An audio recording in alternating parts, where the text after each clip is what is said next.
From the very start, people all around the globe have been super curious about how everything began, including us and the whole universe. Questions like, how did this all start? Who or what is behind our creation? And what's our purpose? Have been boggling minds forever. To tackle these big, head-scratching questions, different groups of people from various places came up with their own stories. These stories are known as creation myths, and they're pretty much like ancient explanations for why we and everything around us exist.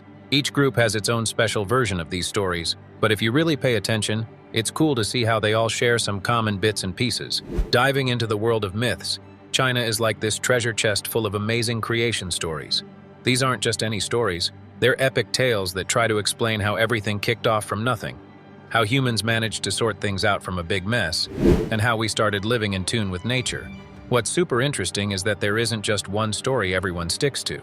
Chinese mythology is packed with different takes on how the world and people came to be. Today, we're going to zoom in on one of these stories, starring a hero named Pangu. This guy, Pangu, is a legend for literally shaping the earth and sky, laying down the groundwork for life to flourish. Getting into the Chinese creation story isn't just about going back to an old tale. It's this awesome chance to see how people from different corners of the world tackled the big questions about life. By checking out Pangu's story, we can dive into what values and beliefs have been super important in shaping Chinese culture and history. So, let's not wait any longer and jump right into this adventure through myths and legends. We're about to explore one of China's coolest stories about how everything began. It's going to be an eye-opening trip, showing us how ancient folks tried to make sense of their surroundings and figure out their spot in the big picture.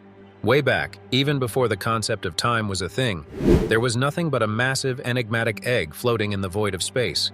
Picture this egg as a chaotic whirlpool of energy, where everything was jumbled up, the cool, shadowy vibes of yin and the bright, warm feels of yang, all swirling together without any rhyme or reason. In the middle of this intense turmoil and confusion, a giant named Pangu came into existence. But Pangu wasn't just any giant. He was equipped with the unbelievable power to reshape the cosmos. Summoning all his strength, Pangu busted the cosmic egg wide open, and that's how the story of our universe began to unfold. When the egg split, the light and pure bits soared up to create the sky. That was the yang energy doing its thing. Meanwhile, the dense, murky bits sank down to become the earth, showing off the yin energy. Pangu found himself chilling in between these two freshly created worlds. But he didn't just sit back and relax. He started to grow, and as he did, the gap between the sky and the earth got bigger too. Over an epic stretch of 18,000 years, he kept on growing taller every single day. With each day, the sky reached 10 feet higher, the earth got 10 feet thicker, and Pangu himself shot up by 10 feet, marking a time of unbelievable change and growth. For those 18,000 years, the sky stretched as far as it could go, the earth spread out in all its glory, and Pangu reached his towering best. But as Pangu's time was coming to a close, some pretty awesome stuff happened. His final breaths became the breezy wind and the fluffy clouds that sail above us. His voice boomed into the thunder that rumbles during storms.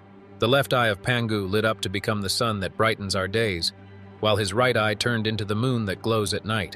His mighty limbs and body ends shaped into the directions, north, south, east, west, and the center. Kinda like drawing a map for us, while his major body parts turned into the tallest mountains reaching up to the skies. But wait, there's more. The blood running through Pangu's veins transformed into the rivers and oceans that snake around our planet, giving us the water that's essential for life. His muscles and veins became the underground water roots, making sure life could keep blooming. Pangu's flesh turned into the soil where we grow our food, and his hair and beard became the twinkling stars in the night sky. The hair on his body grew into the lush forests and greenery that blanket the earth, giving us clean air to breathe and food to munch on. Even the tiniest bits of him, like his teeth and bones, turned into precious metals and minerals buried underground, super useful for us. This tale, told from one generation to the next, doesn't just tell us about how nature came to be, but also connects us to a universe that's alive, filled with magic, and super connected. Through Pangu's transformation, we're taught that every part of nature, from the huge mountains and flowing rivers to the tiniest plant, has a bit of the divine in it, a piece of the giant who molded the world. This story encourages us to look at the world with awe and respect, to see that the creation story is part of the earth and sky's very essence. Even the rain that waters the earth and fills our rivers was once part of Pangu, like his sweat and other bodily fluids. If you take a moment to look around, everything around you, from the air you breathe to the ground you walk on and the water you drink, has a little bit of Pangu in it. He gave up his existence so we could have this wonderful, lively world we call home. It's a precious gift, and it's on us to take care of it, to live up to Pangu's legacy by protecting our planet with all we've got. This idea of creation from a being's body isn't just Pangu's story. Way up in the chilly northern lands, the Norse folks had their own tale about Ymir, the first giant. When Ymir fell, his body turned into the world, much like Pangu. His flesh became the ground, his blood the oceans. The mountains and hills were his bones, and the forests full of life were his hair. Even the endless sky was once part of Ymir's skull. And the safe space where we humans hang out, called Midgard, was made from his eyebrows. These stories, though from totally different places, share this cool idea that the universe and all in it came from these incredible beings. But Pangu's story doesn't just end with him turning into parts of the world. Legend has it, Pangu's spirit is still kicking, not gone or forgotten, but living on through us humans. Ancient Chinese thought suggests we're not just living on Earth. We're the ongoing spirit of Pangu, the living soul of the universe. This idea highlights a deep connection between us and everything around us, a reminder that we're all intertwined with the earth, the sky, and everything in between. Seeing ourselves as the modern carriers of Pangu's spirit challenges us to a loftier goal. Just like Pangu's ultimate sacrifice led to the birth of the world, our choices today can either protect or damage this invaluable heritage.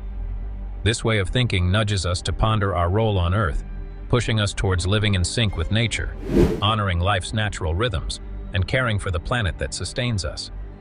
It's an invitation to see the world's sacredness, to marvel at the natural order's beauty and divinity, and to take up the mantle of being the Earth's protectors.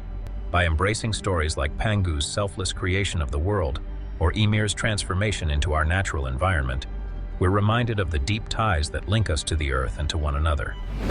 These aren't just old stories. They're lessons on responsibility, respect, and the interconnected web of life. They inspire us to view the world with wonder and thankfulness, and to live in ways that pay tribute to our predecessors, making sure the marvel and beauty of the Earth are kept alive for future generations. After Pangu's grand task of world creation and his subsequent departure, a magical figure stepped onto the scene. Her name was Nuwa, a goddess with the striking traits of a dragon, finding herself alone in this newly formed world, longing for company. Driven by loneliness and the desire for companionship, Nuwa devised a plan to populate the world with other beings. Nuwa's adventure led her to the Yellow River's banks, where she found the perfect crafting material, soft, moldable mud. There she began her extraordinary project. She molded the clay into figures, each one a careful and deliberate creation. These figures, shaped by her divine touch, became the first humans to roam the earth. Initially, Nuwa crafted each person by hand, infusing a bit of her spirit into everyone. But she quickly noticed that this method was too time-consuming and energy-intensive. In a moment of ingenuity, Nuwa figured out a quicker way to create humans. She dipped a piece of string in mud and flicked it through the air, and where the mud droplets fell, more humans appeared. This new technique allowed her to create many more people in much less time. Yet there was a catch. Those formed from her hands were considered special, becoming nobles and leaders with certain privileges and status. Meanwhile, the ones born from the flicked mud droplets became the commoners, living simpler, less distinguished lives. This tale, as passed down by the ancients, provides a glimpse into how they perceived their social hierarchy. It offers a mythological basis for the existence of different social classes in ancient China. In another story about humanity's dawn, Nuwa is accompanied by Fuxi, and together they endure a massive flood. Following divine instructions, they marry and set about repopulating the earth. This narrative adds yet another layer to the rich tapestry of ancient Chinese creation myths, which we'll delve into further in an upcoming discussion. Every culture across history has crafted its own narrative about the world's inception. These stories encourage us to cherish and look after our planet. What's your favorite creation myth? Don't forget to like, share, and subscribe for more insights into these fascinating tales.